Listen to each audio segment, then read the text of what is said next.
Today, the Muslims will sacrifice black goats as a kind of a goodwill offering, if you want to call it, or a kind of a sin offering, that if they have troubles in their lives, they will put their hand on the black goat and they will have it sacrificed as so that their troubles can go into the goat.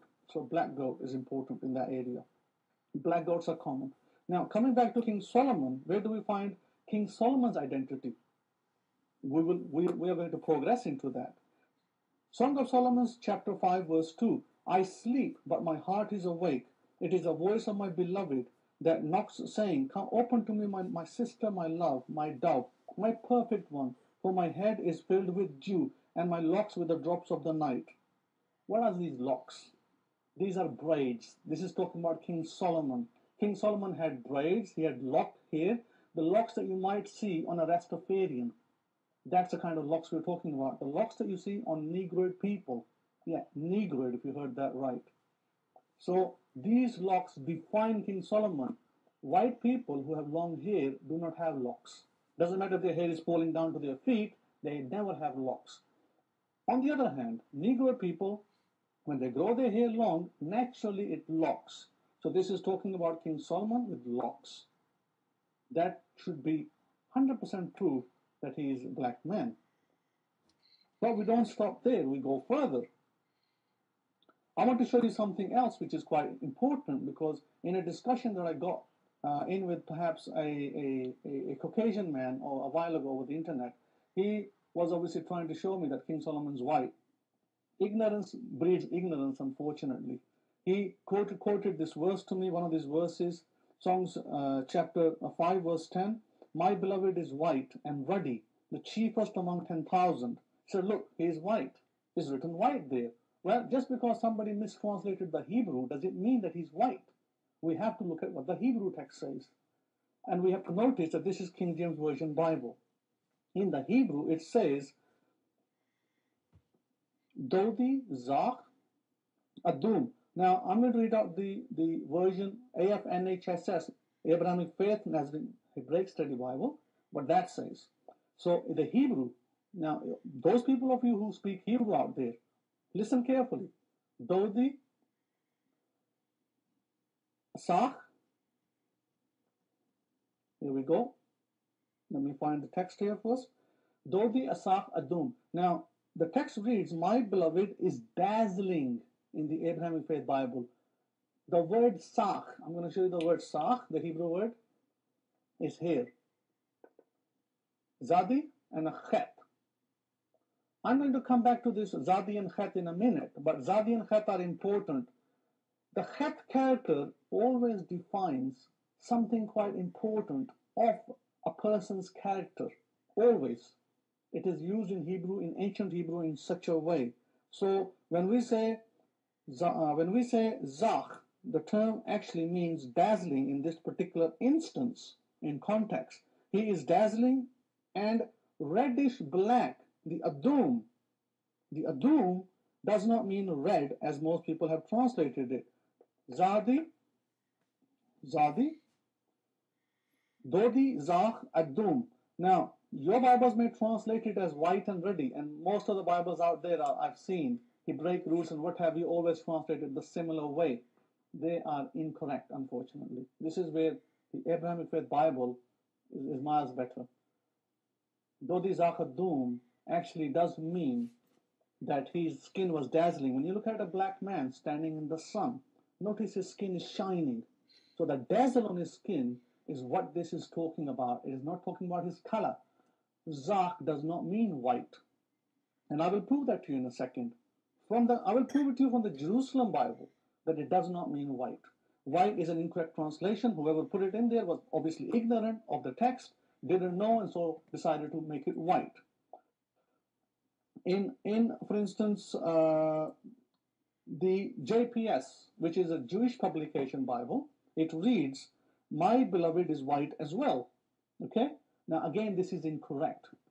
Very, very incorrect. Why is this incorrect, even in the Jewish publication Bible? Well, if you want to take on the identity of another people, well, then King Solomon becomes white.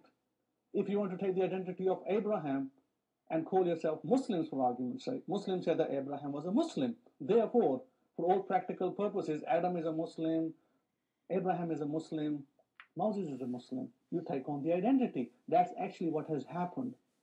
A lot of the people in Israel are converts. They are proselytes, what we call proselytes. They are not the sons of Shem, many of those people. This is a known fact. Those people came from the regions of for instance, Khazar.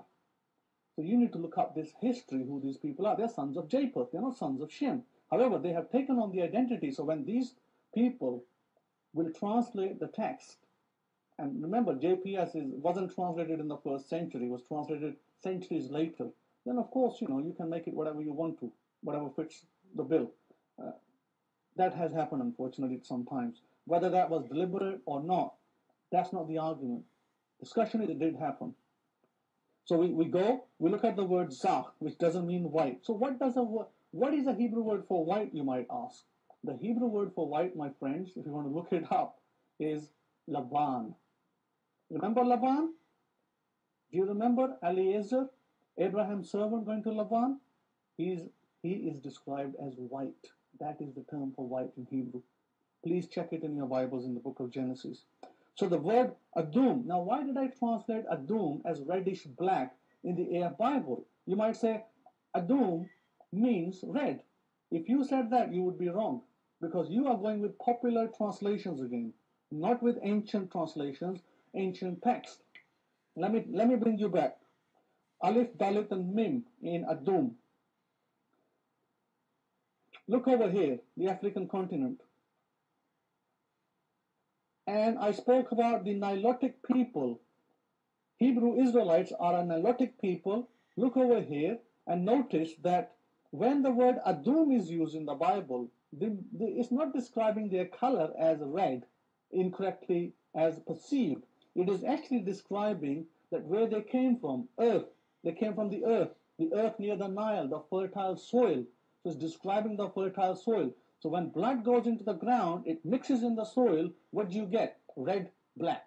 That is what the translation should have been. Adum. It should not be red. Red is actually very wrong. Saying just ruddy. Ruddy what? Ruddy is not really a color as such. And then the argument that it fits onto a white skin is a false argument, because it's not even talking about white skin. So the word adum means red, black. How do we prove this from the Torah? I've got to prove it from the Torah, otherwise it's just my opinion. But I'm going to prove it from the Torah. In Genesis chapter 4, verse 10, and the seed,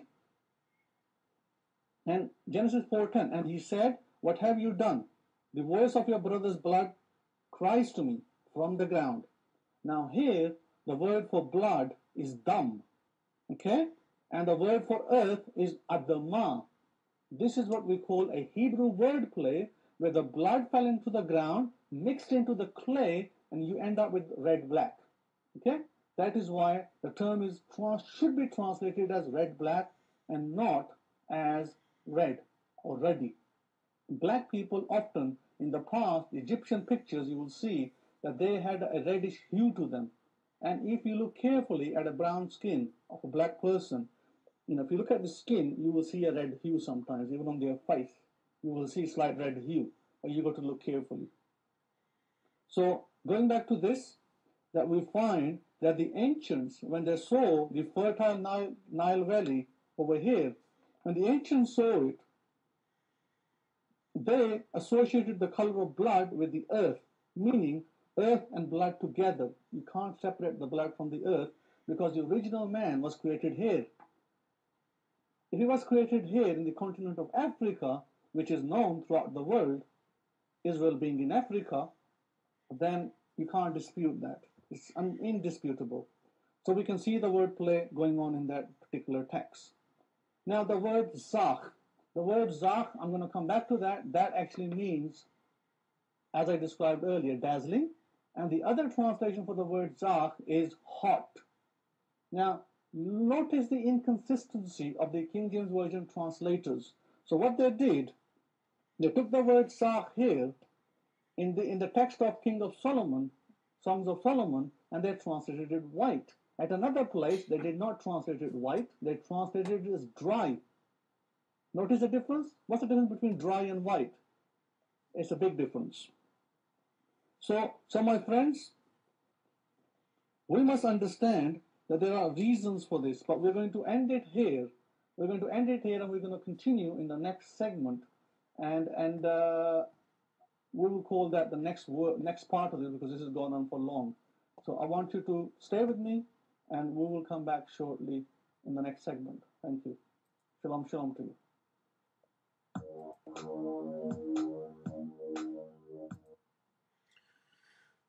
Well, I have absolutely nothing to say. He said it all.